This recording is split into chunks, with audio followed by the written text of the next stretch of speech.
Good evening, everyone, and we welcome you all to the second day of the INASL conference. And we've had a very interesting day yesterday and hope to continue with the same today.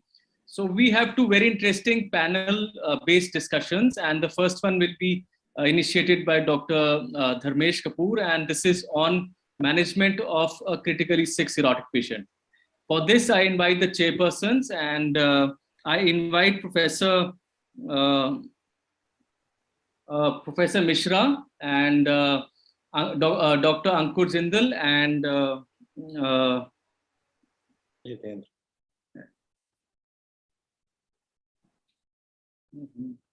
Dr. Hitendra, okay. Dr. Hitendra, yeah. So please start the proceedings for this. Good evening. So we are starting a new session, managing critical ill hepatology patient, which is a non-ACLF patient, and it's a panel discussion, and it's been moderated by Dr. Dharmesh, who is a senior consultant at Yashoda Hospital, Secunderabad, and our panelists are Dr. Raki, who is the additional professor in hepatology at ILBS, Dr. Deepak Gogal, who is the senior anesthetist and critical care specialist at Medanta Medicity in Gurgaon, Dr. Shweta Singh, anesthetist, senior anesthetist and intensivist at Max Hospital, Max Saket Hospital in Delhi, and Dr. Charles, who is the hepatologist at Aster Medicity Hospital in Kerala. So I request Dr. Dharmesh to start the case panel discussion. Dr. Dharmesh, hello. Dr. Dharmesh, you are muted. Hello. So with the permission of the chairperson, we'll get started. So this case study is a story of a 57-year-old male who's obese and whose corrected BMI is 32. He has background alcohol use disorder, but he's been abstinent for the last 7 months. He was referred from the state of Maharashtra to our Center for Liver Transplant. The primary indication for referring to us was a right hepatic hydrothorax, which was refractory to diuretic therapy. And he had undergone thoracentesis 3 times in the preceding 4 weeks prior to presenting to us. In the last 2 months, he had been hospitalized at his native place for melena and for acute kidney injury, which was precipitated in the first instance by an episode of spontaneous bacterial peritonitis, and subsequently on 2 further occasions because of diuretic therapy. And in these 2 episodes of acute kidney injury, his creatinine had gone up from the baseline of 1.1 and 1 respectively to values of 2.1 and 2.2. He had not undergone any interventions by way of endoscopy, and he had never been transfused prior to coming to our center. Oh, not able to move the slides. So even for melena, he was not, no endoscopy was done? Yeah, so an endoscopy was done, sir, but no intervention was done. So okay. They said that it was because of portohypertensive gastropathy. They didn't see any varices which were worth subjecting to endotherapy. On examination, he was conscious, oriented. He had tachycardia. The blood pressure was 120/65 millimeter mercury. Respiratory rate was 28. He was using the accessory muscles of respiration, and he was saturating 85% at room air. He had lower limb edema till mid leg. The JVP was 3 centimeters elevated. He had pallor, icterus. The palms were pale. He had no clubbing or cyanosis. He had absent breath sounds on the right side, anteriorly and posteriorly, and left side, the air entry was good and there were no adventitial sounds. On per abdominal examination, he had grade 2 ascites and the spleen was palpable 3 centimeters below the left costal margin. So, Dr. Charles, since we've been asked to dwell on the subject of a critically ill cirrhotic, and I really don't know what that is. So, what would you say? Is this chap a sick cirrhotic? And if so, is he critically ill? And what is your definition, or what are your thoughts on this subject? Yeah, when you talk about critically ill cirrhotic, it's a cirrhotic who develops a life-threatening complication that can increase his risk of morbidity and mortality. And about 70% of the time, they do not meet the criteria for a ACLF as per APASL or the ECL criteria. And some of these complications, it may be first GI bleed, it may be hepatic encephalopathy grade 3 or 4, it may be a hepatopulmonary syndrome, severe hepatopulmonary syndrome or portopulmonary hypertension, it may be a refractory hydrothorax that is compromising is causing increased morbidity and mortality. And some of these patients develop severe sepsis or acute kidney injury or spontaneous bacterial peritonitis. So most of the time, patients admitted, about 70% of the patients admitted to our ICU, they do not meet the criteria for ACLF. Only 30% of the time, they meet the criteria for ACLF. And this patient is a sick cirrhotic. Whether he's a critically ill cirrhotic, I don't think so, because he's not admitted to ICU and he doesn't require an organ support or doesn't increase his short-term mortality. Right. Do you think there is an objective definition which defines this, or any MELD score or any other score that you are aware of which might define such a patient? In our practice, we use the CLIF acute decompensation score to define it. And Right. MELD also helps us to define a critically ill cirrhotic. So any patient with cirrhotic, in our practice, any cirrhotic with a MELD score more than 25, then the patient is very sick. Right. And can a patient not having ACLF be critically ill? I think you've already described that. And any patient who might be having even something like a refractory GI bleed or encephalopathy, or someone who's got other complications which are not so common, as you mentioned, hepatopulmonary syndrome, they can be critically ill. And important to state at this stage that you need not have access to lab data. So if we use the criteria that you must just mentioned, like the CLIF ACD score, then you AD score, then you need some lab data to be plugged in before you can say that this patient's score is beyond this. So I think this gentleman who's been in the hospital at least on 3 different occasions for different reasons in the last 2 months is saturating 85% at room air, is using accessory muscles of respiration, and his tachypneic and tachycardic has SIRS criteria, at least 2 of them on clinical examination. For me, I think he would be a sick cirrhotic. And I think the importance of having this panel discussion is how to prevent a cirrhotic who needs care or some intervention to become so sick that he would become critically ill. Because we all know, and this is something that is known from across the globe, that when cirrhotic patients come to the ICU, they have an extraordinarily high mortality, and there will be generally more non-survivors than survivors. So this is something which has been borne out in studies done among cirrhotic patients in the ICU. So I think it's really a matter of semantics, but I would in my practice say that someone who needs intervention, someone who needs constant monitoring, and in whom you can prevent him from going over the brink, is probably a guy who's a sick cirrhotic, and do not let him become a critically ill cirrhotic.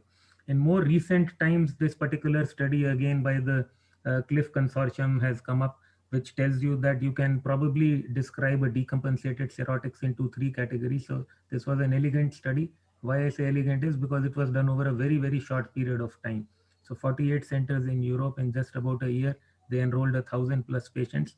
And herein we can see that decompensated patients with cirrhosis can be divided into 3 categories: those who are likely to, or those who go on to develop ACLF in the next 3 months, and then unstable decompensated cirrhotics who get at least 1 admission. This fellow has been admitted a number of times, so even though he might not fulfill the ACLF criteria, we will see what the labs throw at us. And the stable decompensated cirrhotic who does not get hospitalized when followed up for a period of 1 year. And mind you, the right-sided curve tells you about the mortality beyond 90 days. So conventionally, traditionally, we speak about the mortality in the first 28 days and first 90 days in the context of ACLF. But these 3 categories, you talk about mortality beyond the 3 months up until the first 1 year. So the pre-ACLF are the ones who go on to develop ACLF, and their mortality remains pretty much what has been described in the canonic study, which is 53% and 67%. But the unstable cirrhotic patients have got a mortality of 21% at 90 days and 35% at 1 year, and which is quite high. And so this patient at least would fit into the second category. The stable decompensated cirrhotics, no deaths were reported in this cohort in the first 90 days, but about 10% of them died between the 90 days and 365 days. So I think this you could use as an objective parameter. when I plugged in the score of this patient, it came to about 67. And as you will see, his MELD is 26, MELD sodium is 26. So basically MELD is only to allocate or to prioritize you on the wait list, but in our day-to-day practice, we also talk about who are the typical high melders, and we think that these are the patients who should be watched very closely. And at least in the Western Hemisphere, the MELD more than 25 need to be validated on a weekly basis. So that means at least these patients would return with their lab data, if at all not clinically, at least in a week's time. And that just adds to the acuity of the clinical presentation. So what we decided is, well, like happens in private practice, so this patient has been referred for transplant. So let's have at least some basic data on him. As would happen for any cirrhotic who comes to our hospital, he would be sampled. So both the ascitic fluid and the pleural fluid was sampled, and it was suggestive only of a hepatic hydrothorax. There was no evidence of any infection. And you can see some other key parameters. The INR was 2.7, the creatinine was 1.1, and the total bilirubin was 5.2. So predominantly the INR was driven by the MELD score was driven by the INR and the bilirubin. And again, that is very important. And of course, for constraints of time, we cannot describe as to why these things are important as to what is the driver of MELD. So on examination, on his ultrasound examination, we found that the portal flows were low, about 8 centimeters, but still hepatopedal. And he had moderate ascites, he had gross right pleural effusion with underlying lung collapse, and nothing else of note. So there was no thrombus in the portal vein or the superior mesenteric vein, and there was no SOL detected on liver imaging. So this is what his chest X-ray looked like. You can see that the right hemithorax is opaque, and that the trachea has been and the heart has been shifted to the left. So he had a significant pleural effusion on the right side. This is what his echo said, and we will come back and ask Dr. Govil and Dr. Shweta on their comments on this. So Dr. Rakhi, if I were to ask you, how would you assess this particular patient, this gentleman? And why I'm asking this question is that he's come to us primarily for ascites and hydrothorax. And there have been 2 occasions in the past when he has been subjected to diuretic therapy, albeit modest doses of spironolactone and torsemide were used, and he developed acute kidney injury. So what is your take on assessing the renal function of a patient like this who would come to your clinic? Yeah, thank you, sir, for showing such a nice case. And what I gather from here is that even though we've not heard about this entity like a refractory hepatic hydrothorax, so we know that in natural history of liver disease, after refractory ascites, you get hydrothoracis. Yeah, you could say it's a refractory ascites only, because at the end of the day, it is the ascites which gets sucked up into the pleural space. Yeah. Now this patient is requiring repeated thoracentesis, and he has a pulmonary issue, and the ascites has now subsided. That's what I understand. The second thing which I get from this, so he is very advanced in the liver disease with 2 prior episodes of AKI, history of diuretic intractable, means it is not responsive, and he's getting AKI after diuretics, so he's not tolerating the diuretics. So, sir, you said about modest diuretic dose. So he's on diuretic. The no, creatinine he was not. Yeah, he was not on diuretics. So he's not tolerating diuretics, and he has some mild baseline renal dysfunction, which I can see from his serum creatinine. Expecting the severity and advanced nature of the liver disease, I would expect sarcopenia in this patient. So the creatinine is definitely not telling us about the exact renal functions. But for us to assess his renal function, the creatinine, which is elevated here, is definitely looking as a part of chronic renal dysfunctions. So I would like to have a assessment of his baseline creatinine in the last 3 months. So you showed us 2 values of 2.2, 2.3. So he has been having insults to the kidney, which has been repeated. So here, in this particular patient, first thing is to be very cautious, because like we get paracentesis-induced circulatory dysfunction, he's definitely predisposed to get AKI with even thoracentesis if we do a large volume pleural tap without replacement. So there is where we have to assess. Now, how do we assess the reserve of this patient? How much is the renal dysfunction which has happened? And how do we know whether it is HRS, AKD or not? So for that purpose, I would like to see some serial creatinines and see whether it has been stable, and this is the lowest value. Or if it is higher, then we would like to assess the I can do a serum cystatin C level in such patients. If this patient I'm seeing as an outpatient and I see a cystatin C level, most of the times these patients will have a cystatin C above 1.8, 1.9 or above 2 sometimes. So his that shows cystatin us, C was 1.25 milligrams per liter. And his values of creatinine, like I said, were 1 and 1.1. And every Yes. time he received diuretics, there was a blip and they went up to a peak of 2.2. okay, so 1.25 maybe the whatever lab and whatever the units we are checking the cystatin. So this was a normal cystatin C for this patient. He had a normal cystatin C. So yeah, his cystatin C at the time of presentation to us was 1.25 milligrams per liter. So you could say anything more than 1, some people would call it abnormal because it's a very wide range. 0.8 to 3 is the normal range. Some people would even Then consider. it is a normal cystatin C. What I would expect in such a patient would be around 1.9, 1.8. In such patient, that is our experience. 1.3 and above, we have shown that in patients with advanced liver disease, if the cystatin C is above 1.3, it is a marker of development of AKI, new AKI episodes. Now, this patient has already developed episodes of AKI. He has diuretic intolerance. So I'm suspecting here some form of renal involvement which has set in here. Would you And I want to would challenge expect him the with highest diuretics again? Would you like to challenge him with diuretics again? No, sir. I would admit this patient, and in our center, like we would admit him in HDU setting. We will give him an IV. We will tap the pleural fluid, and we would like to give him albumin replacement and see. And because the tachycardia is there, he's using his accessory muscles. So this patient definitely needs admission and care. Dr. Charles, would you want to give him a trial of diuretics? No, sir. Right. And see, this is something that some centers might be set up to do, like getting the cystatin C done. It's a little bit expensive procedure. Not all hospitals are set up to do. Is there anything else that you might do, you know, a poor man's cystatin C, so to say? So if Dr. I have Govil, to use Dr. diuretic, Shweta, you can also chip in. So please. can I just say, because Yeah. you showed us, if I have to use diuretics, I will only use IV diuretic in this case. Okay. A shot of IV, but not oral diuretics for sure. So what would be your choice of IV diuretics? And The IV diuretic, if I have to choose this patient, I will try furosemide. and But what then would again, be, what because would the be the patient, goal of that? the goal of that would be, if at all I have to, first things I said I will never use. But if I have to use, then before thoracentesis, I can try diuretic and see whether he diuresed. And if this is the normal renal functions for this patient, cystatin C is normal, I can try and see if he is having a diuretic response.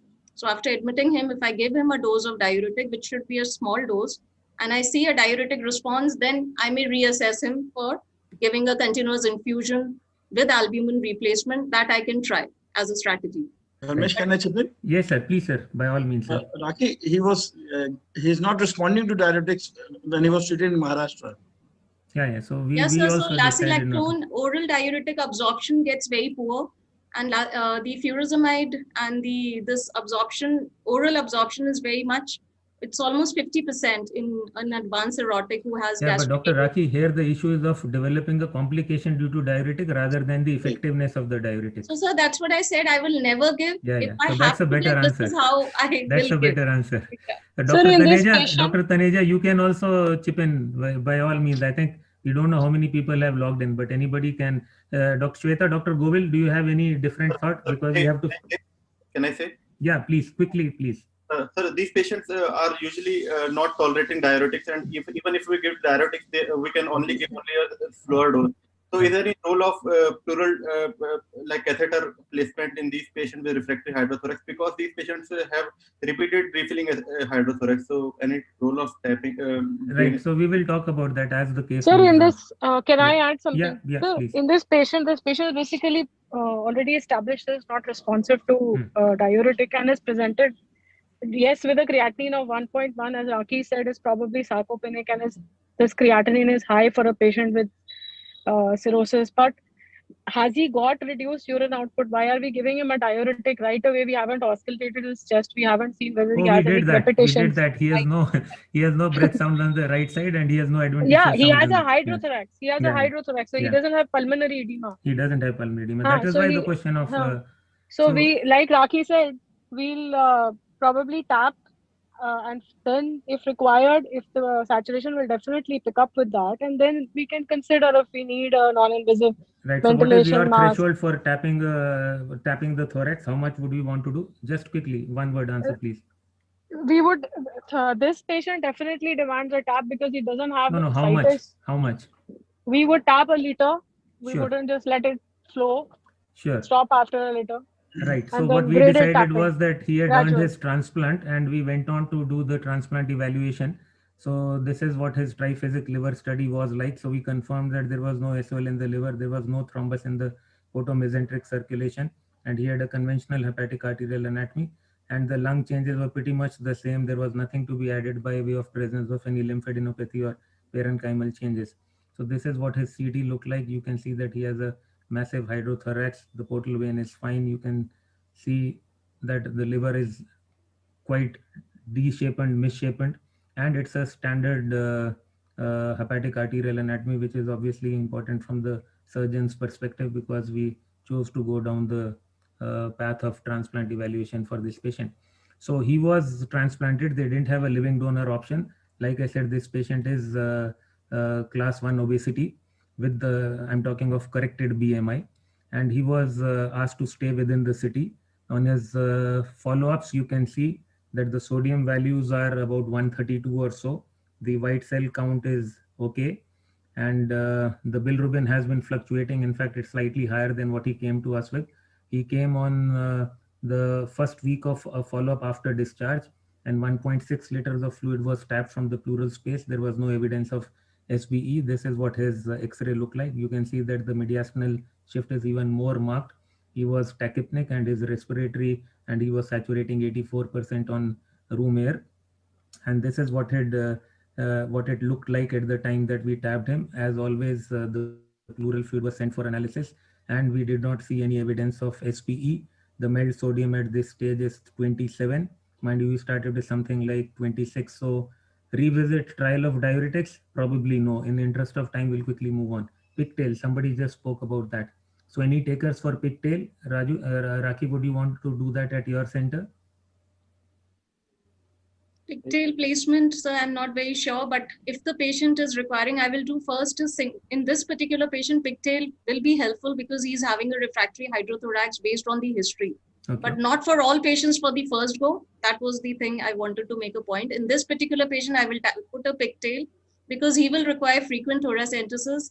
So I will tap it so that I can tap it whenever he gets into respiratory distress. And what we try to do is that we don't tap means large amounts of pleural fluid at a time. We tap little amounts so that the patient does not get the circulatory dysfunction and he feels comfortable. And obviously, sorry, sir. Any other thing you would want to do at this stage? So an IV placement, I will definitely consider in this patient. That is non-invasive ventilation. Yes, sir. Right. So this patient is homebound, and maybe not in ILBS, but at other places there are issues with finances. So one has to be extremely careful about what the patient is spending. So he's going to spend a lot of money on his transplant. So you want to save resources as far as possible. This patient is used to a saturation of about 84-85%. So we decided to keep his care domiciliary. He had good support at home. His daughter extremely well clued in. And by any other, I was trying to probe if anybody would want to start midodrine, because again, I see that to be done very commonly in patients who might not be on diuretics, but in whom we might want to reduce the interval between paracentesis, whether it is abdominal or thoracic. But maybe we can discuss this towards the end. So this patient was tapped, 1.6 liter was, Raki, would you give albumin to this patient while we are tapping? Yes, sir, of course, we should give albumin. Sure. So we did the same. So he came back in about a fortnight's time. And just to take your attention to the extreme left side of the slide, he came at 11:30 in the night with fever of 2 days, dysuria. And he said he was passing small amounts of urine and there was frequent micturition. He had temperature of 102, respiratory rate of 32, heart rate of 132, pressure was 90/55, saturations at room air was 80%, but the mentation was preserved. And you can see that even though he denied the use of diuretics while he was homebound, mind you, and I'm sure everybody's experience would be like this, many patients when they realize that they're having to visit the hospital again and again, they might be surreptitiously taking diuretics, not realizing that it would harm them rather than do them much good. But this patient's daughter is a very reliable person, and she vouched for him not having access to the pill box. So we sent off the cultures from the ER. The urine culture came back as showing a growth of E. coli, which was sensitive to carbapenems. The pleural fluid was sampled again and it was sterile. And as you can see, there is a marked increase in his MELD score, which is not unusual, and the MELD score has climbed to 38. So this is what his X-ray looked like at the time that he presented to the ER. And like I said, he was always tachypneic, and this time even more so, and he was tapped again. And this is what happened. He was admitted to the step-down unit. Can't hear.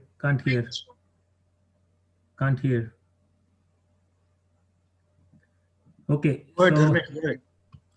Sir, can you speak out that question, sir? I think somebody wanted to say something. No, I also didn't hear. Go ahead. You start. Yeah. Keep on going. So this patient admitted on the night of 29th, and on 31st, the values of creatinine and urea are as shown. The sodium has dropped to 126. You can see that there is a blip in the white cell count. It was 7,000 change on outpatient basis, and it has jumped to about 2.5 times, 84% polys. So management strategy very quickly: IV antibiotics plus albumin, IV antibiotics, albumin, vasoconstrictor. Charles, would you want to take that? Sure. In our center, we'll go for IV antibiotic, albumin, and vasoconstrictor because patient's creatinine of 6 just jumped from 0.9 to 6, and yes, she has got a UTI. So IV antibiotics, and we'll treat it as a hepatorenal syndrome. Rakhi, your thoughts on that? So I would need additional data Like? regarding his blood pH, other parameters of the So his aspirate. lactate was 2.9 and the pH was 7.36. His pH was compensated. Yes. And lactate was 2.9. It's neither here nor there.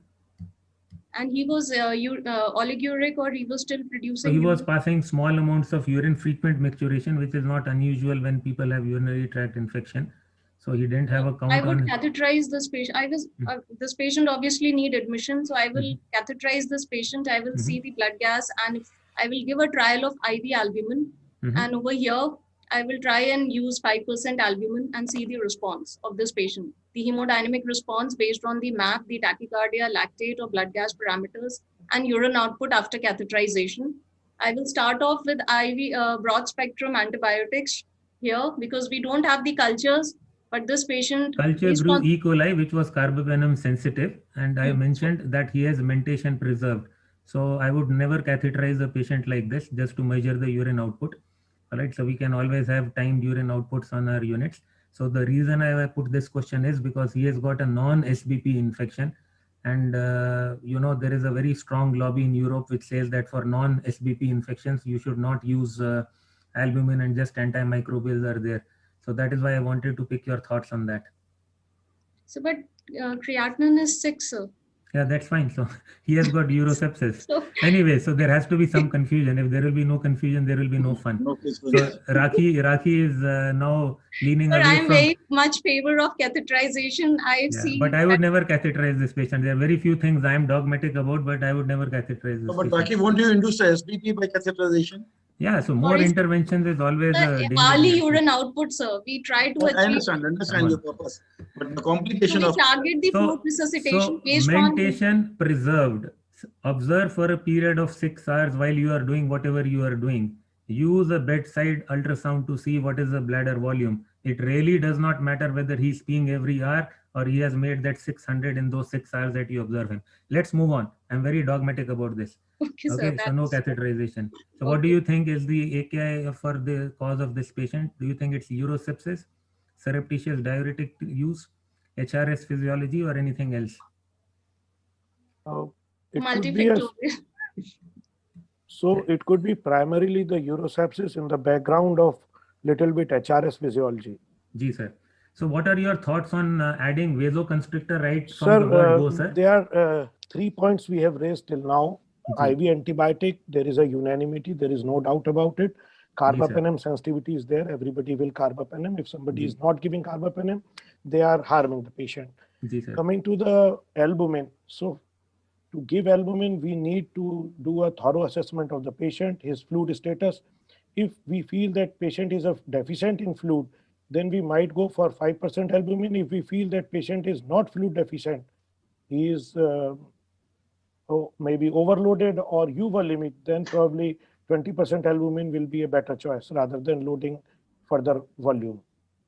Right. Looking at the vasoconstrictor, I would like to know his mean blood pressure. If his mean blood pressure is more than 70, then probably I will hold the vasoconstrictor. Yeah, it was 90/55 in the ER, sir. No, it was in ER, but we are talking about the ICU now when the patient is admitted. So if his blood pressure is low, of course, there is no doubt about it. I'd like to increase the mean arterial pressure up to around maybe 70 plus. Sure. That's a fair thought. So, Dharmesh, the bilirubin has shot up? Yes, sir. It was 10.8, sir. So why is that? Yeah, so we know that whenever patients have sepsis, there will always be an additional hit to the liver and the intrahepatic cholestasis worsens. So that is there even in non-liver patients. We oftentimes don't do their LFTs. So if next time we see a patient who's having pneumonia, you will see that his bilirubin will be more than what it used to be. If you have a patient on the medical side who's got a UTI or pyelonephritis, you will find his bilirubin is more than what his baseline would be. But we pay attention to this only in the context of liver patients, sir. So bilirubin goes up in most patients who get admitted to hospital with sepsis. So this is the intrahepatic cholestasis due to sepsis. So I think surreptitious diuretic use. Any other clinical feature or lab tool to aid differentiation, Rakhi? So this patient has urosepsis. So there is it is basically lab tools. Or if you're talking about biomarkers, the question. I don't know. You have to tell. No, I will not use any. I don't need anything in any patient if the patient is responding well to our conventional treatment. Right. And especially in urosepsis, there is no need to do. The only biomarker which is helpful for us is NGAL, and it is not reliable in urosepsis. Right. Absolutely. So that is what I wanted to hear from you. So he has a blip in the white cell count and urosepsis, so which is what we think is the reason for his AKI. So what we did was to treat him with ertapenem, IV albumin 20%. His IVC size was 1.6. The SVC size was 1.4. Please remember both of them are fallacious because he's got moderate ascites and he's got a significant pleural effusion. His TAPC was 2.2. His fractional shortening was 32% and ejection fraction was 64%. So I think this patient. Sir, can I just say something? Yes, sir. Please, sir. In the patients where the intra-abdominal pressure is high or because of this large volume ascites, we can very well check either carotid flow velocity, carotid artery flow velocity, and the VTI variability. Absolutely, so these two indicators we can use those vector integrals. Yeah. So he was seen by the cardiologist who felt that he was euvolemic, he was adequately filled. So because this patient's mentation was preserved, we kept him on oral fluids and we gave him ertapenem, 20 grams of albumin, and we started him on vasoconstrictors between 29 and 31 because we saw no difference in the creatinine value. So on 31st, he was initiated on terlipressin. So that is what the unit did. So I'm not sure that it is the right thing to do or not, but that is what we did. So we chose to give terlipressin. So what are the checks needed? Shweta, can you quickly take that? We just have got 11 minutes.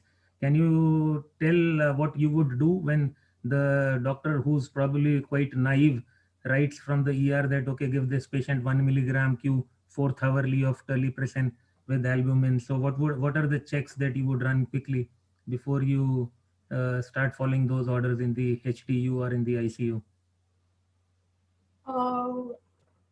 I actually have missed the initial part of this because I think I got disconnected. Is there any comment on urine output? Because the creatinine is definitely high. Yeah, so he was taken to the step down unit, and because his mentation was preserved and the unit cardiologist felt that he was adequately filled, he was given ertapenem, 20 grams of IV albumin, and he was allowed oral fluid intake. And he made about 500 ml urine in the next 6 hours. Right. So I think we would, and he is the one with hydrothorax and ascites. Yeah, he's the same patient. Yeah, we've not gone to another case. It's the same patient. We've tapped him and we've also given him some amount of albumin, 20 grams, 100. Yeah. So I think that we should give him a chance with not give him terlipressin right away. Okay. The urine output could pick up. Maybe one day we could wait, and then because terlipressin in this setting, terlipressin has its own complications. Now, what would you do? Supposing you find that so you find that the doctor has written terlipressin, and you will say, no, Dharmesh, you are an idiot. This fellow is not the right candidate for. I'm asking for the blood pressure. So his pressures in the ER were 90/55, and his hemodynamics were only a little better when he came to the unit. So as you can see, between 29th and 31st, his creatinine has only marginally changed from 6.2 to 6, and the urea has gone up to 195. So if you would permit, I would want to start him on noradrenaline rather than terlipressin, because that would raise his blood pressure also a little bit, because he has a cirrhotic blood pressure 90/60. Sure. Sure, that's a fair thought. So we will come back to visit this thing again. And you already said that you would want to use noradrenaline rather than terlipressin. But anyways, the checks for terlipressin is that you must have an ECG, you must look for the rhythm, you must look for the QT interval, and most importantly, you must look at the extremities. So even if someone has got an HRS physiology, that is one thing that we would always do in a patient in whom we are about to start terlipressin. And every day, at least 2 times, the patients would be stripped to look for any cutaneous side effects of terlipressin. So this is the policy on our unit. So you can see. And also watch for the loose motions. Yeah, but that is almost ubiquitous, and that is something you can do very little about. So this is because this is almost a ubiquitous side effect. So this is what happens on 4th. You find that the creatinine has come down to 1.1 and urea is 104. He has developed low HB. So Raki, I will come back and ask you this question again. So we started with 8.4 and his hemoglobin is 6.9. He's not been bleeding. He was transfused 2 units, 1 unit of PRBC on 2 consecutive days. His urine output improved.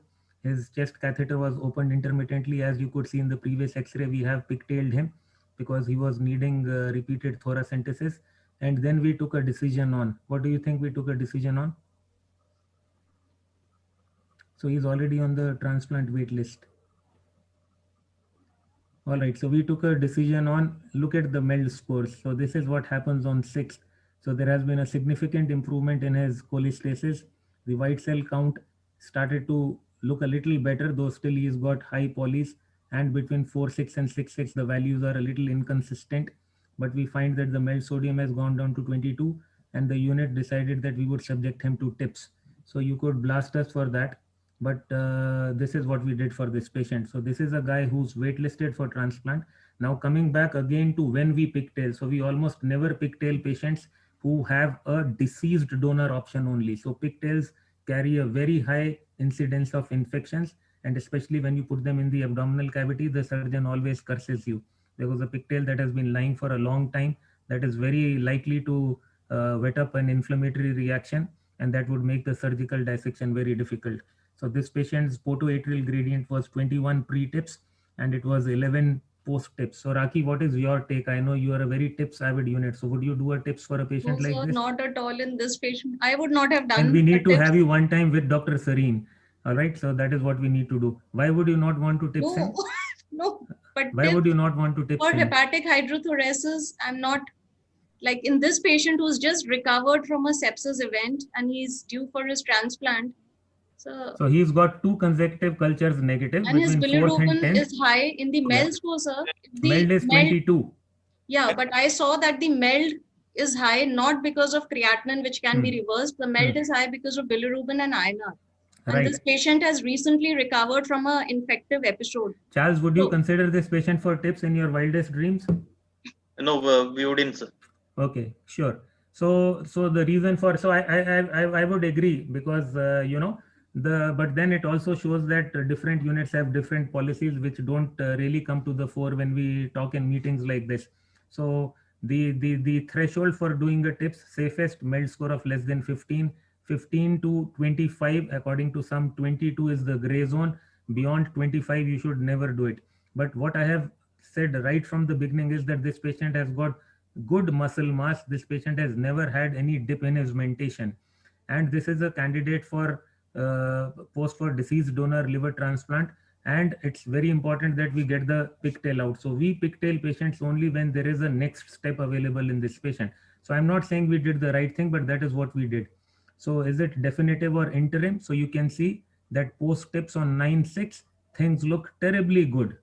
But mind you, this is all true data. So this patient is still in the hospital. He got transplanted 11 days ago.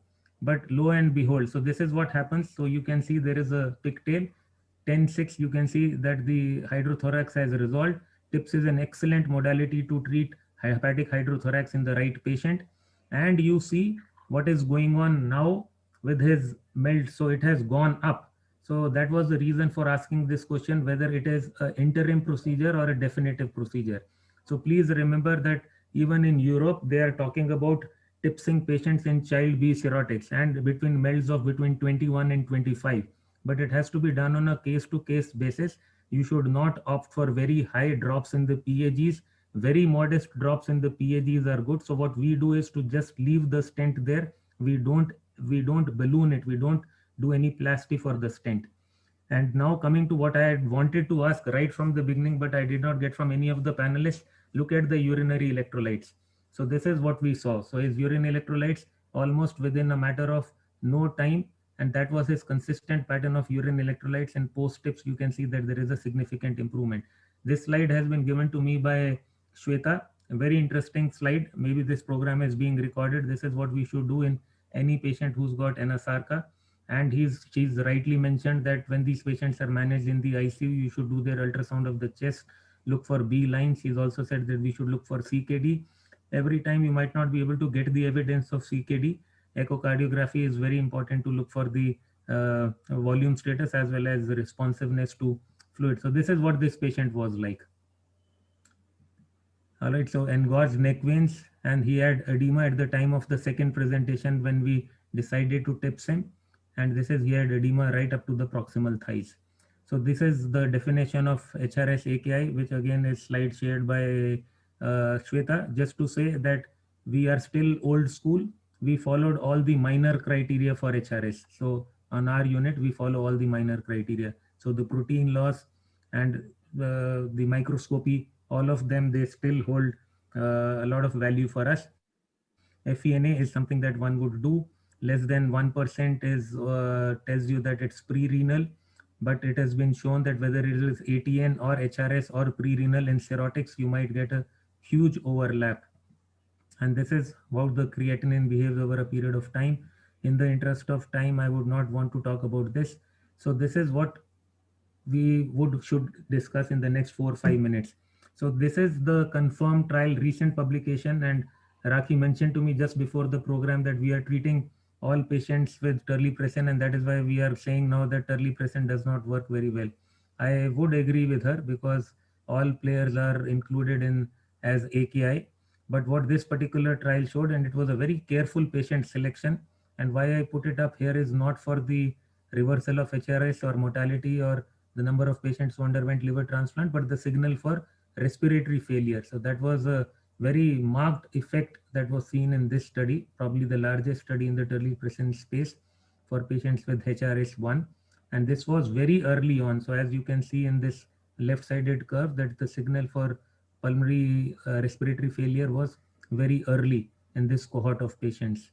So the time does not permit. Would you want to patient who has got a non-resolving HRS to go on RRT? So our unit's policy is not to do so. Unless somebody is a candidate for transplant, we won't do that. Somebody goes on RRT, we would very quickly try to look for a donor for this patient, either on the deceased donor setting or on the living donor setting. You almost never want these patients to have extended sessions of RRT. A, they do not tolerate that well, and B, their chance of developing CKD rises very significantly if they continue to remain on RRT, and then at times you might have to go with 2 organs rather than 1. So this is the punchline of this talk. So whatever we have done, and this is for Dr. Rakhi and Dr. Govil and Dr. Shweta, and of course Charles. Charles is a clinician, so he's a foot soldier like me. Other people are all mounted soldiers. So what is the normal renal function in a patient with cirrhosis?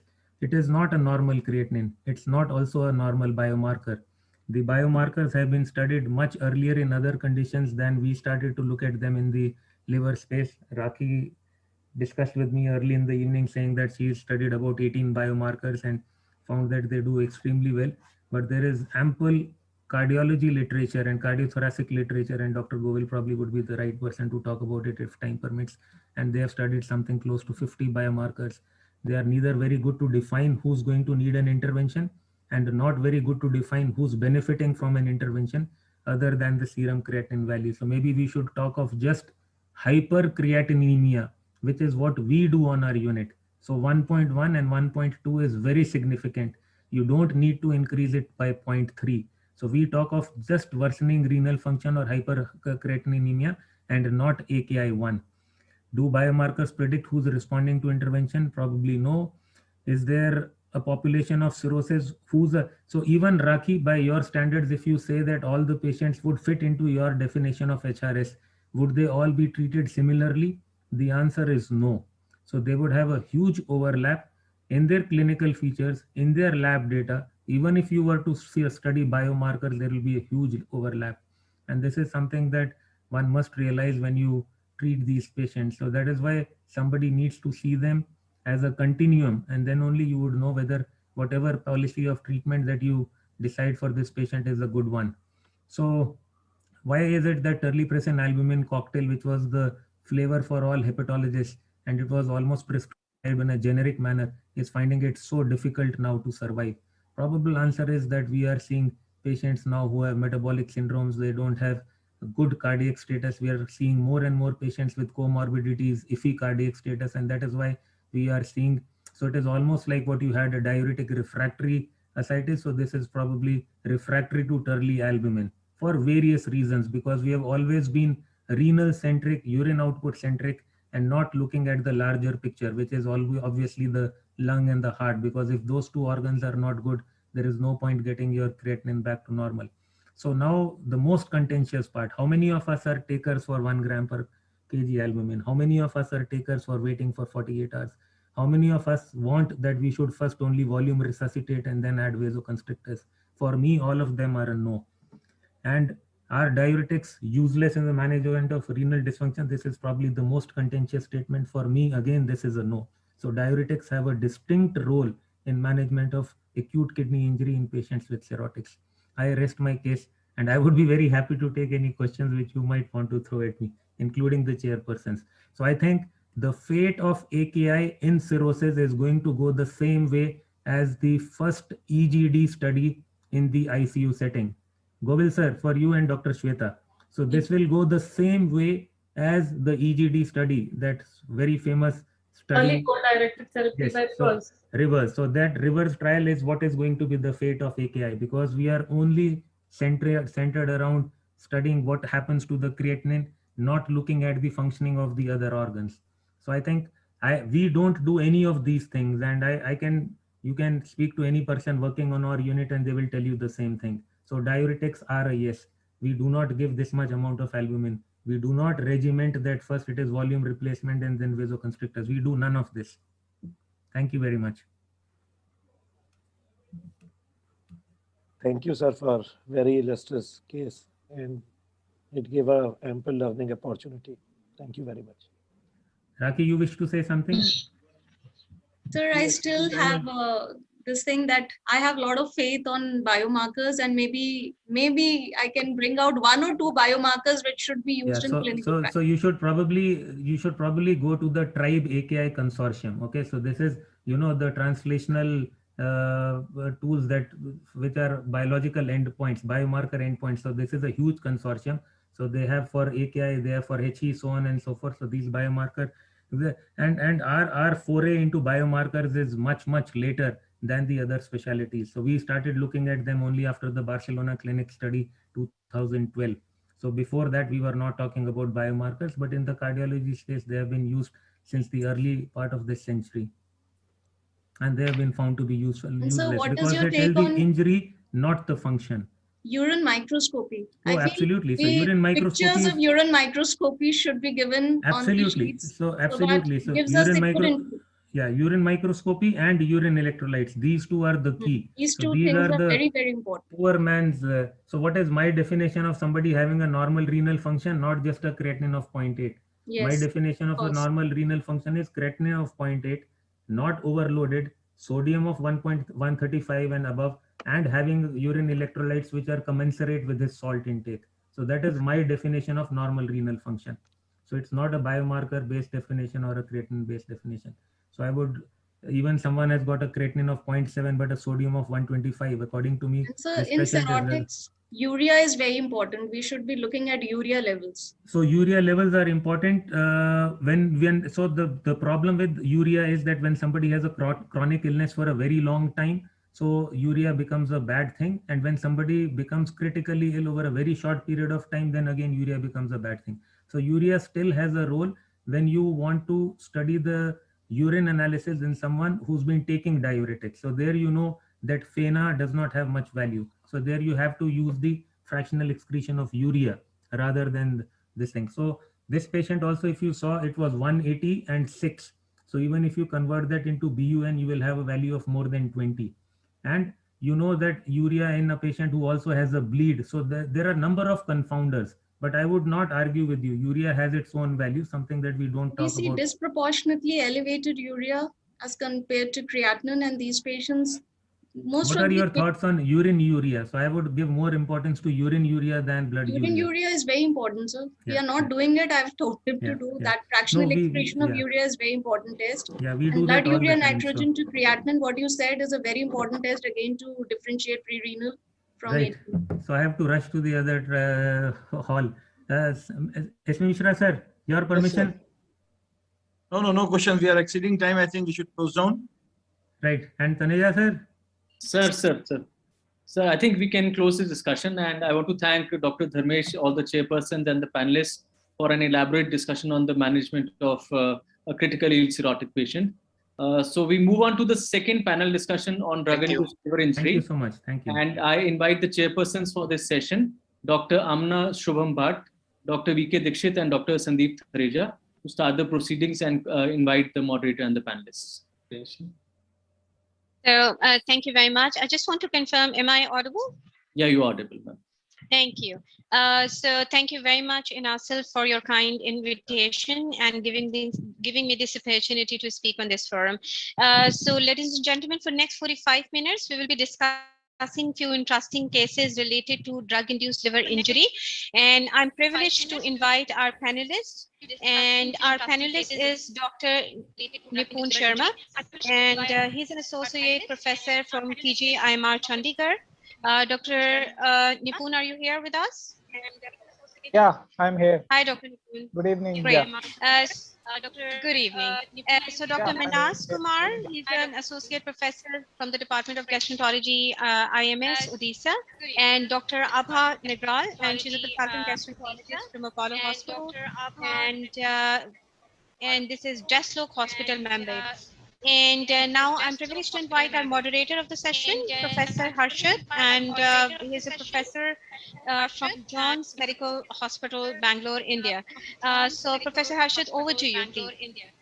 Dr. Amna, thank you very much. Welcome all of you,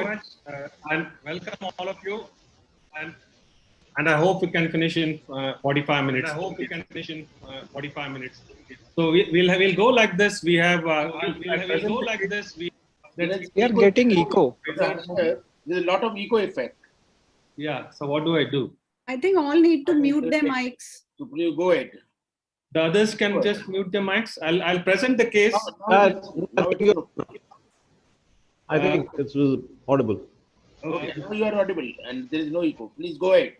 Okay, I'll present the case in 1 or 2 minutes, and I'll have the moderators take over, give their take on the case, and then I will sum up with some additional points as well as takeaway slides. And the chairpersons are welcome to interject in between and ask questions. So this is the first case, and Nipun will be in charge of discussing this case. So this is a 57-year-old lady who presented with 10 days of easy fatigability, jaundice 10 days, itching for 10 days, and fever of with chills of 3 days.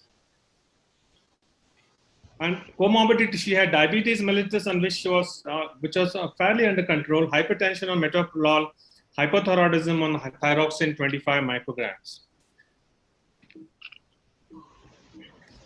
Okay. So this is what she presented to the hospital, and you find that on 29th of June this year, last year, her LFT was normal. On 18th of March this year, her bilirubin was 4.7, AST, ALT 147 and 397.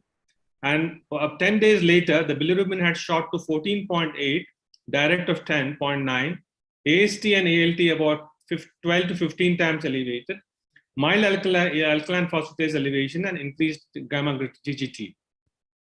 Her ultrasound was unremarkable. Viral markers were all negative, and autoimmune markers were negative. Our medication history included history of ringworm infestation in 2020, 1 year ago, where she received 100 mg of itraconazole for a month. She had a recurrence of the infection 21, received a smaller dose for almost, I think, 38 days. She stopped this drug on her own after development of jaundice, and that is 13 days before she came to the hospital. And this is what was the fever pattern. She was admitted on this day. Her fever was swinging here, and then we did something that brought the fever down. Now, my question to Nipun, and before we take over for the next 4 or 5 minutes, your diagnosis, RUCAM a little bit, how will you treat this patient, especially the fever, and thoughts about using medications which have a potential for hepatotoxicity for a trivial infection like a skin infection. Nipun, please. So thank you, sir, for the introduction and this case. Basically, in this old lady, 57-year-old lady with a comorbid conditions of diabetes, hypertension, hypothyroidism, with history of drug and recent onset injury in terms of raised OTPT with a R value of approximately 3.3 at presentation, and then going to, which is a mixed hepatocellular pattern, and then going to predominantly hepatocellular pattern. It is clear cut, it is looking like a DILI because of itraconazole. And we know itraconazole is a implicated drug here because recent onset within 90 days of the drug intake. And second thing was the RUCAM. Basically, RUCAM is the causality assessment tool, and out of different tools like Japanese criteria, CDS, and this one is the tool which is the RUCAM, Rus of UCLAF causality assessment tool, is recommended by recent APASL guidelines also in 2021. And again, according to this tool, there are 7 different criteria which can be used to see the causality. And first of all, which is the time to onset, which was 90 days in this patient, which was 2 points. Course of disease, whether it was progressive or improving, this was improving. So this was again corroborating with the drug induced. Then the risk factors, the patient was elderly female with the recent onset of drugs. And then the other drugs, if the patient was taking another drugs, that was not there associated with DILI, especially like metformin. And other etiologies we have clearly ruled out.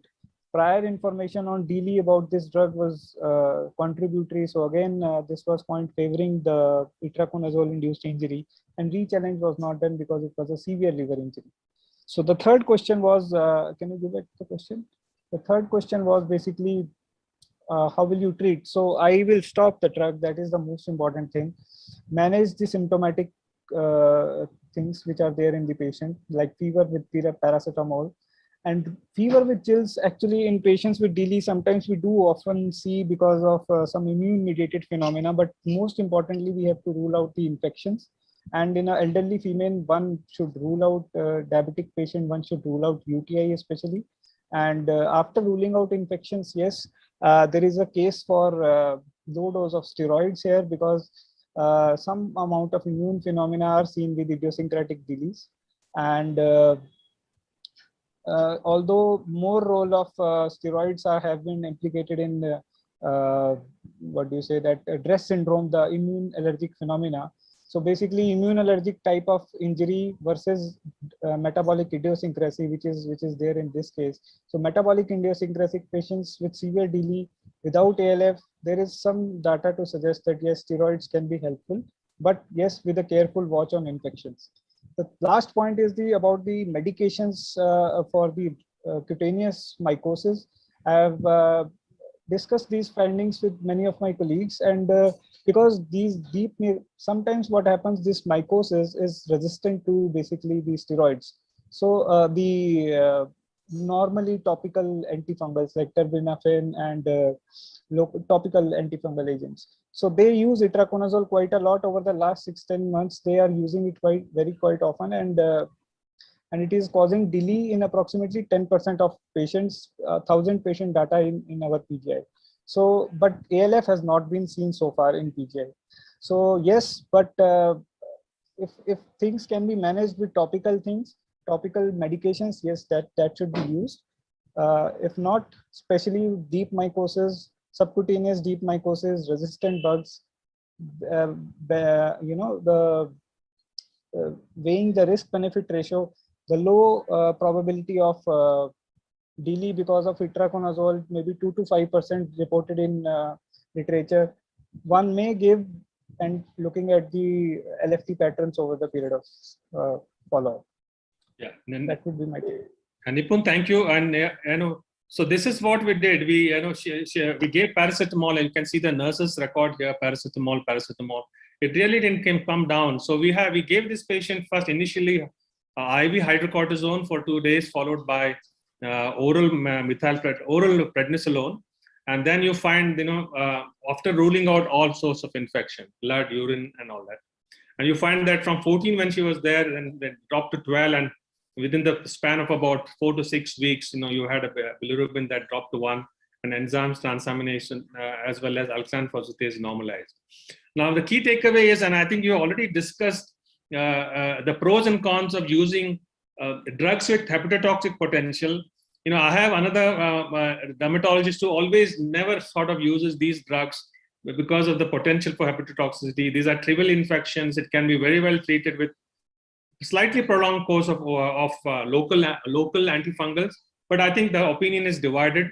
The jury is still out. So the key takeaway is, aside from cessation of the implicated drugs, steroids, and as Nupun discussed, it can be indicated because of the involvement of adaptive immunity. We don't have all the signs of immunity that can be seen in a patient, but immunity does play an important role, especially adaptive immunity. And there's an increasing role of steroids in these patients. So I would just stop for a brief moment and see if there are any questions.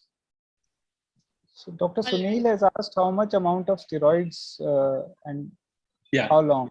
Yeah, so when you have this immunoallergic type of hepatitis, then there are people who just straight away start with IV hydrocortisone, 300 to 400 mg. But when you switch over to oral Visolone, it comes to about anywhere from 40 to 60 milligram per day. And how fast you can decrease it or taper it all depends on how fast the patient's bilirubin improves. So over a period of about approximately, and we have a next case coming up, over a period of approximately 4 to 6, sometimes 8 weeks, you can take away steroids completely.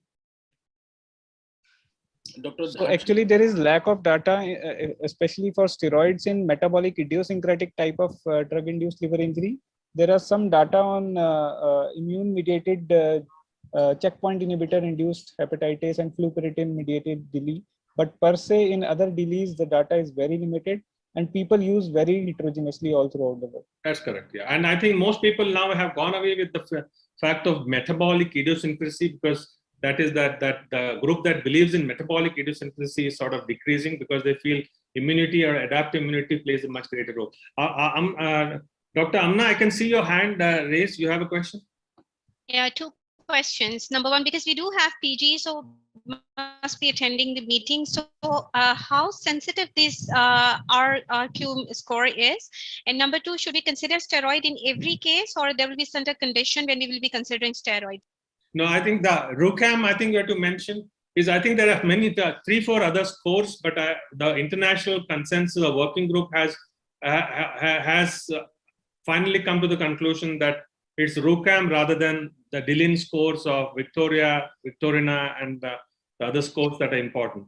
RUCAM has its limitations, I agree, everybody agrees, but overall it's so easy to use. It can be used in patients who do solo practice, unlike the Dillon, which requires hepatologists sitting together, making a conference call and using it. RUCAM, yeah, so RUCAM I think is a good score because, as you know, we all have to rely on exclusion criteria before we can incriminate a drug as being a cause of liver injury. Okay. And you're right, steroids, I think there's much debate coming up. I know that, for example, the Europeans are about to start a study on the utility of steroids in patients who have drug-induced liver injury. It should only be started or given when you have some clue of adaptive immunity or some kinds of hypersensitivity in this patient. When there are obvious hypersensitivity like skin rashes, lymphadenopathy, fever, facial puffiness, of course, you can straight away start it. But there are sometimes when you have lots of eosinophils without features, and when you do a biopsy, sometimes it's lots of eosinophils. In which case, I think we probably have to start steroids. But I agree, the opinion is divided. Okay, Dr. Nipun. Yeah. This is Dr. Dixit.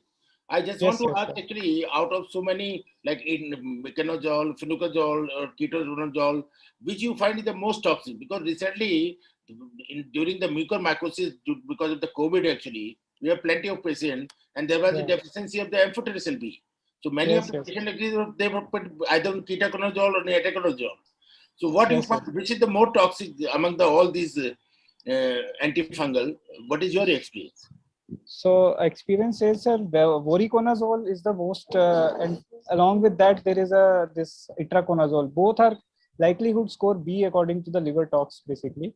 And then there are other medications of especially micafungin. Micafungin has got black box warning also with the severe DD related to liver injury.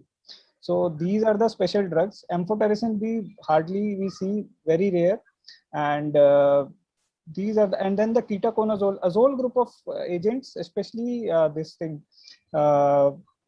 voriconazole, itraconazole, and posaconazole. And you need posaconazole monitoring, especially in patients with liver disease. Okay, thank you. Thank you. Yeah, I think. Any questions?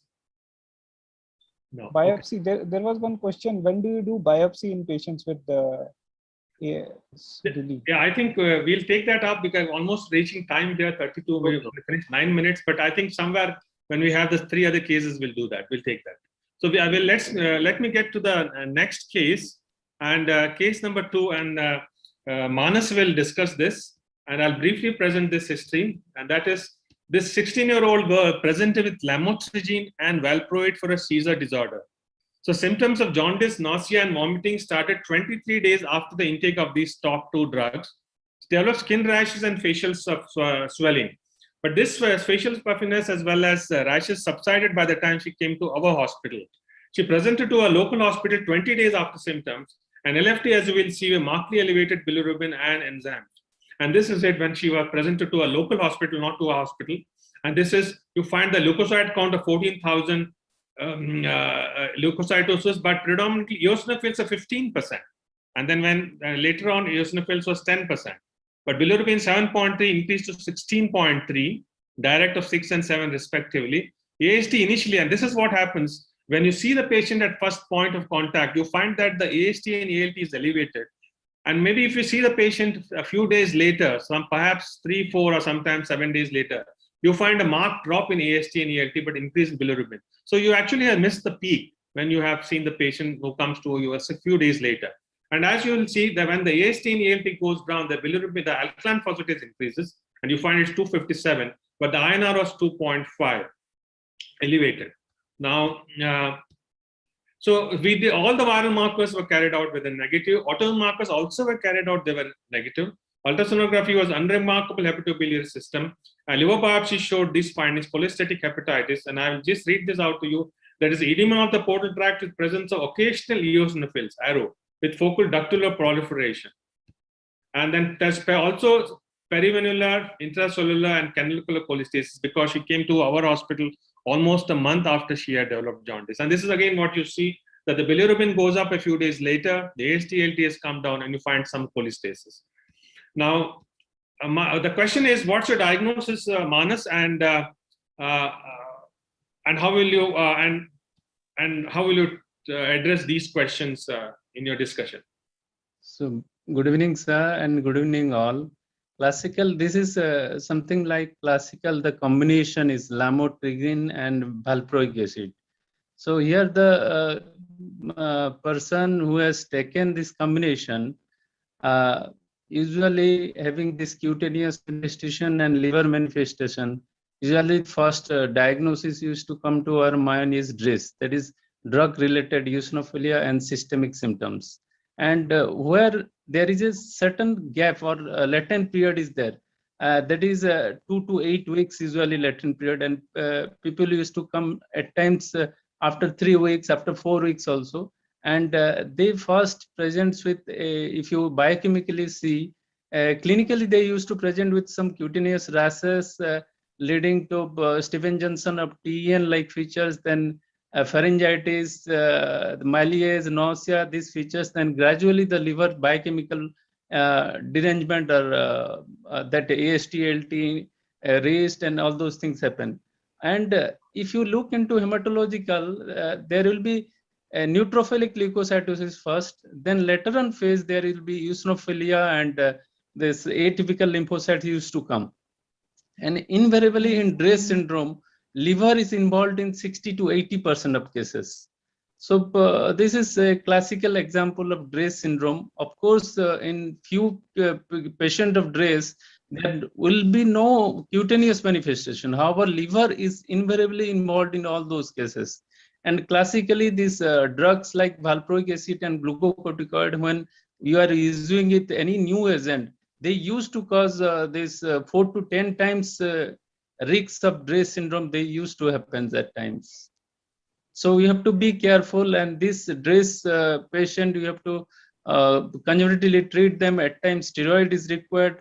Liver biopsy, of course, required when there is, we want to rule out other, exclude all other disease, because DRESS is always a clinical, and exclusion of all other disease should be there. And we can at times treat them with steroid. Yeah, any questions? Amna, I don't see the chat box, but if you can identify some questions and you can address. Dr. Sandeep? Dr. Sandeep, go ahead. All right. So, can you hear me? Harsha? Yeah, Dr. Sandeep, go ahead. Yeah, Dr. Yeah, one small doubt. He just mentioned that DRESS, no skin involvement. I mean, you cannot have a DRESS without a rash. In fact, 90% will have some sort of a rash. Liver involved is the commonest organ involvement, I agree. But skin involvement has to be there in DRESS. Yeah, you're right. I mean, skin, that is, skin involvement is, of course, the commonest. That's, stands for syndrome. I mean, rash is always there. Yeah, sorry. What happens is many times the skin, by the time you see a patient, the skin involvement has abated, and you only have these consequences of DRESS, and that is, clearly a liver involvement. And patients are not really very intelligent enough sometimes to describe the skin involvement. So you're right. Skin involvement is the commonest, followed by the liver involvement, and that is why I had just this discussion with Dr. Jay Hoofnagel from the Dillon Group. We for hepatologists, we use the term immunoallergic. Okay, we don't. Absolutely. That's because the world community has still not come to grips with the fact that liver involvement is so predominant in patients with DRESS. And what do we really call them? Because the dermatologists disagree with the term immunoallergic hepatitis. They say this is all drug hypersensitivity reaction. Whereas many of us who see these patients with immunoallergy hepatitis sometimes don't see patients with skin involvement. Or if you have seen these patients, the skin involvement is either minor or trivial, or the patient has completely forgotten about it. So you're right. What is this? Dr. Manash? Yes. Okay. Yes, sir. But usually Welpret also causes the microcytosis. But in this liver biopsy, we hardly find actually microcytosis. Again, pardon, sir. Please again. Sodium valproate, this also causes the microcytosis, right? As one of the manifestation. So what is your thought about this? Sodium valproate, as such, that is drug-induced liver injury, sodium valproate. But here the mechanism, that is immunoallergic hepatitis is the mechanism here. So when single agent as a sodium valproate, we are using single agent, and later on as a drug-induced liver injury, microcytosis used to happen in valproic acid. Here the combination, that is valproic acid and lamotrigine, that have done the trick here. That has done this immunoallergic hepatitis and this DRESS syndrome classically in liver biopsy, you used to find this eosinophilia and this edema that used to happen in this DRESS syndrome.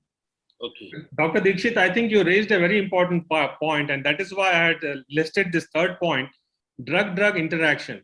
You know, both lamotrigine and valproate should not be combined. You know, in fact, they have a black box warning. When you combine this, what happens is the valproate increases the hepatotoxicity of lamotrigine. And so because it increases hepatotoxicity, you find, you're right, valproate does not produce, generally it does not produce hypersensitivity phenomena. It produces fatty acid disease. But then when you combine it, the blood levels of valproate goes up, and that produces immunoallergic hepatitis. And that is why that combination, if you ask me which among these two drugs produce the injury, that's probably it's lamotrigine. Because lamotrigine classically is known to produce drug hypersensitive phenomena, including DRESS syndrome. That is why I just put this. We have to be very careful about this drug-drug interaction. You know, many of the physicians take it very casually, but these drugs should not be combined together. Either you give one alone, or you do not give it and give the second generation anti-epileptic drugs like levetiracetam, because it has hardly any potential for hepatotoxicity. So this is what happened. You know, all patients with DRESS syndrome, perhaps we have to treat them with steroids, either IV or oral, depending on the severity. And once you have treated, you find that the bilirubin has now dropped to 16, 14, 2.8. But then it took such a long time, you know, almost close to 8-9 months for the bilirubin to drop. That's what happens sometimes. You don't expect results faster. This patient was on steroids for a long period of time. And one is patient, then over a period of months, you'll find the disease has resolved. But we also had to give this patient azathioprine because she developed steroid-dependent adverse effects, including mooning of the face. But after we gave this, and you can see the left improved and normalized after 2 years of illness. And she had come here about a year ago. She's doing well. Liver tests are normal. So prolonged cholestasis, which resolved after 2 years of initial presentation of the disease. So if there are any questions, we'll take them. Dr. Harshad, Dr. V. Janti wants to know what was the indication of liver biopsy in this patient? Yeah, so this liver biopsy is because you know, the general phenomena is once you stop the drug and you give the steroids, that most patients sort of improve. So when patients do not improve, you find that the bilirubin is static or sort of going up sometimes, and that is why we had to start an azathioprine. But that is the time when you have to do a liver biopsy, because liver biopsy, as you'll see, it will not only tell us the extent and the severity of injury, sometimes it also helps us in ruling out diseases. So in this case, that was why it was done. And you'll find the key takeaway from this slide is that delay with hypertension is very common. We see in about 20-25%, even in the Indian network of drug-induced liver injury consisting of 1,288 patients. We saw DRESS phenomena in close to about 20% of patients, 19%, which is quite high. And many of these patients go to a general medicine doctor. They continue to give the drug. And one of the cardinal sins you can do in patients who are taking these drugs and have injury is that continue the drug. Unfortunately, you need to stop the drug when you first see it. And I find this internal medicine physician sometimes mistaking a skin rash for chickenpox, or measles. So they think of all diseases except, for example, drug. And this is what Osler always said. Look, listen to the patient. He's telling you the diagnosis. So I think the diagnosis is just in front of you. And as we discussed, the liver is the most common organ, and sometimes it can lead to acute liver failure. And steroids are the treatment of choice for these patients. Please start steroids, especially when you have fever and hepatitis that is increasing. So let's get to the third case. We're just right in time to the third case. And this is a fascinating case, and Abha will join us and give her insights. And this is a 55-year-old lady who had joined for several years. She presented to the hospital for jaundice of 1 month duration, and on probing clearly said that she was taking this Ayurvedic medicine for 2 months. Now this was the LFT when she visited her hospital. Bilirubin 44, astonishing, 44. Direct is 24. And despite all this, she was relatively calm, peaceful, except that she had little itching and had clearly jaundice. The AST was 724, ALT 1,263, alkaline phosphatase 78, INR 1.35. And again, as we know, we did all kinds of hepatitis markers, viral hepatitis, autoimmune hepatitis were all negative. And she ultrasound showed only hepatomegaly. And this is what she had. She took these two little cakes, as you can see, and this was broken down for analysis, and that's why you see these samples being displayed. Now, when you ask her, she has no clue what she was taking, except that she was given these cakes. She had no prescription, so we don't know what she was taking. And then we had to make a diagnosis. So, Abha, if you can just come over and take over and just tell us what your thoughts are. Yeah, thanks, Arshad, and thanks, Inasal. So this seems to be a typical case of herb-induced liver injury, now also being often referred to as HILI, H-I-L-I. Now, we know that in the Indian Delhi network, which Harshad spearheaded, that about 14% of all the delays were due to herbs. And we use the terms complementary, alternative. Complementary is when you use a herb in addition to the specific allopathic medications. Alternative medications are those when they are used exclusively. And then you have traditional medicines which are ingenious to those areas. So all these have been used. And the challenges really is because most of them are polyherbal. So you don't have one specific herb. Like for example, we have LIV52 herbs in it. So that's a challenge. How do you establish a diagnosis as to which one of them is hepatotoxic? There are a lot of drug interactions. They are often taken with allopathic drugs. So what is the interaction happening which is causing a problem? We don't know. There are no well-established dosing guidelines which are available like they are for modern drugs. So how do you know which is a toxic dose and which is not? Often these are idiosyncratic reactions. So dose may not even be important. You may have just a small amount of drug and the patient may develop a problem. Now, how do you identify the herb? That is a problem. You may do it by botanical means if you actually have a patient getting you the plant. Or you may have to do phytochemical analysis by HPLC or DNA analysis, which is not easy to do.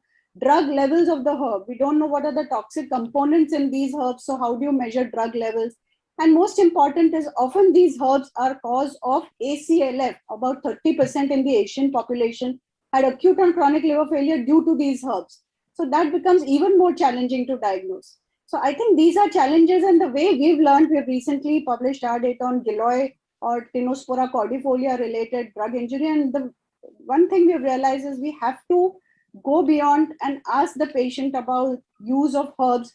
They will not volunteer this information on their own, and you have to really be a good detective to do that. Pharmacovigilance. Now, basically, what do you mean by pharmacovigilance? It means detecting, assessing, and preventing side effects of a drug. And how do you do that? Just as we have in modern medicine, we need to have proper phased trials, clinical trials for these drugs as well. We also need to have post-marketing surveillance. And there are some very good registries in the West. For example, in the US, you have the livertox.nih.gov. So basically, it's a registry which gives all the drugs which are known to cause DILI and the details about each of these drugs. So I think we should have similar drug registries for all drugs in India, allopathic, homeopathic, Ayurvedic, all of them to give us a, for example, green tea extracts. Now we know that this is known to cause DILI, and you have now the US pharmacopoeia insisting that it is mentioned that these patients who take green tea extracts can have liver injury. So I think some labels which can be put on these drugs which are well established to cause liver injury, which will help in pharmacovigilance. Now, the most important thing is how to minimize polarization and disagreements.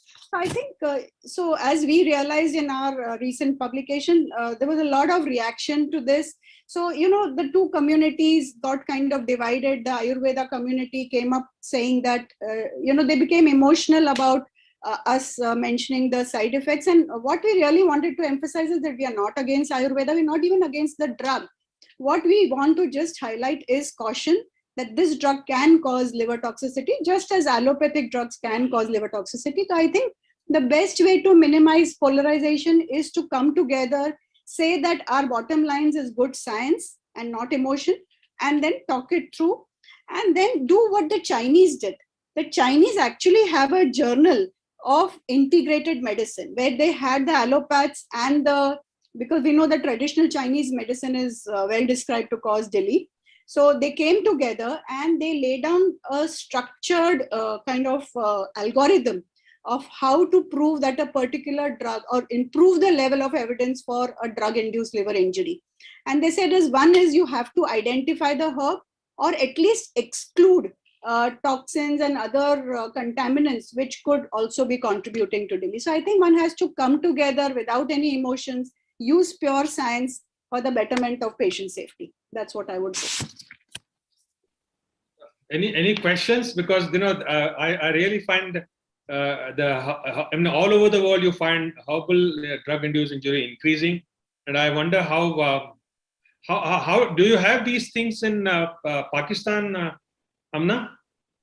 So we don't, yes, the drug-induced liver injury is pretty common. And again, the use of herbal medication or a traditional medication is also common over here. And we do see cases coming with drug-induced liver injury, including ELF and ACLF. However, there is no registry related to identify these drugs and all, but this is, I think it's a common problem in the region, not only in India, but Pakistan, and I'm sure that other South Asian countries as well. In fact, Harshad, I just read a report coming from South Carolina in the US, where they mentioned that Ayurvedic drugs are also being very commonly now used amongst the American population. And of course, there are many Indians and South Asians there, but it's not just that, amongst the Hispanics also, and they have reported Ayurvedic drugs. In fact, the commonest Ayurvedic drug which they mentioned being used in the US is ashwagandha, which has the highest incidence of DILI being reported. I mean, and for me, it was an eye opener when I looked at all the Indian herbs which have been associated with very common ones: turmeric, senna, I mean, you name it. Brahmi, these are being used right, left, and center, and it is now estimated with the pandemic. People, almost 70% of the Indian population is using some form of herbal drug to prevent COVID. So I think the reason we also realized the toxicity of this drug was because there was mass use of these drugs. And there have been many letters which have come to the journals mentioning that they have had similar experience with the drug because it was being mass used during this pandemic. Isolated use probably would have not got detected so easily, but because of this mass usage of these drugs, I think it has become more obvious. Yeah, I liked Alba. You mentioned about the Chinese. They know that there is a problem. They have their own journal. I think we just have to be open, and it's not incriminating a drug or particular specialty. It's all many of the times it's idiosyncratic. So there is the drug may be good, but the person may not react to it properly. So that's also the clue. And then multiple ingredients. I mean, there are 50, 160, 70. And so that all leads to drug-drug interaction, as we discussed in the last case. So Casey, taking this, so again, we had this, what we did is we sent this for analysis, and you'll find this of the 4 powders, it contained these 2 which were highlighted, Triphala and Azadirachta indica, and that is the neem. Neem is very commonly used in India, and the second powder also contained this. And again, these Triphala contains 3 compounds, and this drug, the neem one, you find it being used very commonly in various societies, especially in India. And we really don't know what this drug-drug interaction is. I highlighted these 2 because these 2 clearly have been shown to be associated. I'm not saying it's the cause, but associated with many of the formulations that have gone on to produce drug-induced liver injury due to herbal supplements. So these are the 2 ingredients that we identified. And the key takeaway, yes, is that all of us, we really need to do a thorough and elaborate workup of cases. Every time there is a report of complementary medicine associated drug-induced liver injury by anybody, you'll find many letters to the editor being addressed by the complementary medicine community. So we need to be really careful and elaborate and do a thorough checkup. There is drug-drug herb interaction plus herb-drug interaction. And we didn't discuss this, but yeah, we all know that liver injury can be mild in a lot of patients, but it can be severe, including leading to acute liver failure and ACLF, where ACLF, especially from drugs, constitutes to almost 75% of patients. So we are right in time now, and we'll get to the fourth case, and that is, this is a fourth, and you'll find Krishna Das presenting or discussing this case. This is a 35-year-old lady. She was postpartum 3 months when she came to the hospital, and she presented with fatigue, anorexia, nausea, and yellowness of the eyes of 2 months duration. She had no drug allergies, and there was a past history that she had probably suffered from jaundice, which abated a little bit, although the details were not clear whilst she was pregnant. But now she's 3 months post-pregnancy. No drug allergies, and when asked, she said she was only taking lisinopril for the last 3 months. There was no family history of liver injury. Again, ultrasound unremarkable, all viral markers negative. Atomic markers, you had ANA that was strongly positive, 1:3,000 and 3,200, and direct Coombs was positive. And this is what was the LFT. This is a case that we saw in 2014. He initially had a bilirubin of 17, which increased to 29 and 26. AST, ALT, 380, 324, and approximately 8 to 10 times elevation. Alkaline phosphatase, mild elevation, normal GGT. And you find that eosinophil was 0%, although the monocytes was 8%. And this, because she had she actually was sent for a liver transplantation. And this is the liver biopsy. Dr. Krishna Das, if you can just take over, please. Yeah. Thank you, Dr. Harshad, and thank the audience for having given me this opportunity. So we have here a young lady with acute liver injury. Her viral markers has come as negative, and she has got a very high ANA, and her direct Coombs is positive, again indicating some amount of autoimmune disease in her. There is no evidence of sepsis, and we have the liver biopsy, the low power view, probably showing some amount of submassive necrosis. Can you go to the next slide, please? Yeah. And the high power view, you find that there is a lot of monocyte infiltration, mononuclear cell infiltration, lymphoplasmacytic infiltration. I cannot definitely see a portal tract, but I feel that there must be some amount of portal tract widening as well as some amount of interface hepatitis, and some inflammation coming from the lobular region also. And you can find certain areas where there is rosette formation. So taking all this into consideration, most probably this patient is having autoimmune hepatitis, even though we don't have the IgG levels and the globulin is not very high. And having said that, whether this is a case of classical autoimmune hepatitis, because this lady is only taking lisinopril and she is quite young, so we need to go back to the pregnancy period and take a proper history, to take a deep history regarding any other drug that she was given during the pregnancy period, because it is unlikely that she has suddenly developed hypertension. It could be a continuation of a pregnancy-related hypertension. Yeah, Krishna Das raised an important point. When the patient has come to the hospital, she's taking a drug, of course, but they never mentioned to you what they were taking earlier. That history that she had some jaundice during pregnancy, so was not very well dealt with by the referring physician. So here it was that the hypertension she had during the second trimester continued it, and then she was started on alpha-methyl dopa, 250 mg. And I know alpha-methyl dopa is one of the safest drugs known to mankind, especially in pregnancy. So you give it all the time. You can't use the other drugs, but you can use alpha-methyl dopa. Obstetricians just love it. 250 mg BID. And there was some, the 6 months she developed jaundice and dark urine, but according to her, sort of it improved. And most patients just get used to it, and then they don't really understand what's happening, especially with the pregnancy changes. And you find that the duration of jaundice at that time. Yeah, so she said she developed jaundice for about 2 or 3 weeks, and then she said we don't have the LFT, and she said it sort of improved, and that's why I said we don't have that detail. But it less likely or unlikely, and the body always undergoes some kind of adaptation. So I really don't know whether there's some adaptation she continued with. It was a precious pregnancy, so she was really keen to have this baby.